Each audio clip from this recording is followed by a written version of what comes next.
ರೈಲಿನಲ್ಲಿ ಟಿಟಿಇ ಮೇಲೆ ಹಲ್ಲೆ, ಟಿಕೆಟ್ ಇಲ್ಲದಿದ್ದರೂ ವಿಕ್ಟಿಮ್ ಕಾರ್ಡ್ ಪ್ಲೇ ಮಾಡಿದ ಯುವತಿ. ವಿಡಿಯೋ ನೋಡಿ ನೆಟ್ಟಿಗರ ಕಿಡಿ.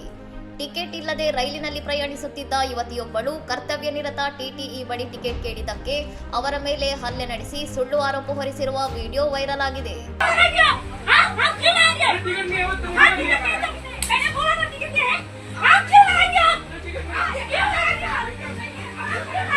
ಆರ್ಎಸಿ ಅಥವಾ ರಿಸರ್ವ್ ಬೋಗಿಯಲ್ಲಿ ಟಿಕೆಟ್ ಇಲ್ಲದೆ ಪ್ರಯಾಣಿಸುತ್ತಿದ್ದ ಯುವತಿ ಟಿಟಿಇ ದಂಡ ಕೇಳಿದಾಗ ವಿವಾದ ಸೃಷ್ಟಿಸಿ ತಾನೇ ಮೊಬೈಲ್ನಲ್ಲಿ ರೆಕಾರ್ಡ್ ಮಾಡುತ್ತಾ ಕಿರುಕುಳದ ಸುಳ್ಳು ಆರೋಪ ಮಾಡಿದ್ದಾಳೆ.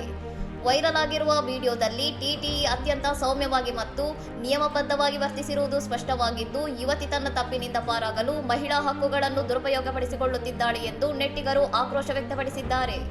ಮಹಿಳೆಯಾಗಿದ್ದ ತಕ್ಷಣ ಟಿಕೆಟ್ ಇಲ್ಲದೆ ಪ್ರಯಾಣಿಸುವ ಅಧಿಕಾರ ಯಾರಿಗೂ ಇಲ್ಲ, ಕಾನೂನು ಎಲ್ಲರಿಗೂ ಒಂದೇ ಎಂದು ಸಾಮಾಜಿಕ ಜಾಲತಾಣಗಳಲ್ಲಿ ಬಳಕೆದಾರರು ಯುವತಿಯ ನಡವಳಿಕೆಯನ್ನು ತೀವ್ರವಾಗಿ ಖಂಡಿಸುತ್ತಿದ್ದಾರೆ. ಕರ್ತವ್ಯ ನಿರತ ಸರ್ಕಾರಿ ಅಧಿಕಾರಿಗಳ ಮೇಲೆ ಹಲ್ಲೆ ನಡೆಸಿ ಸಾರ್ವಜನಿಕವಾಗಿ ಸುಳ್ಳು ಆರೋಪಗಳನ್ನು ಹೊರಿಸುವುದು ಕಾನೂನು ಬಾಹಿರ ಮತ್ತು ಶಿಕ್ಷಾರ್ಹ ಅಪರಾಧವಾಗಿದೆ ಎಂದು ತಜ್ಞರು ಎಚ್ಚರಿಸಿದ್ದಾರೆ.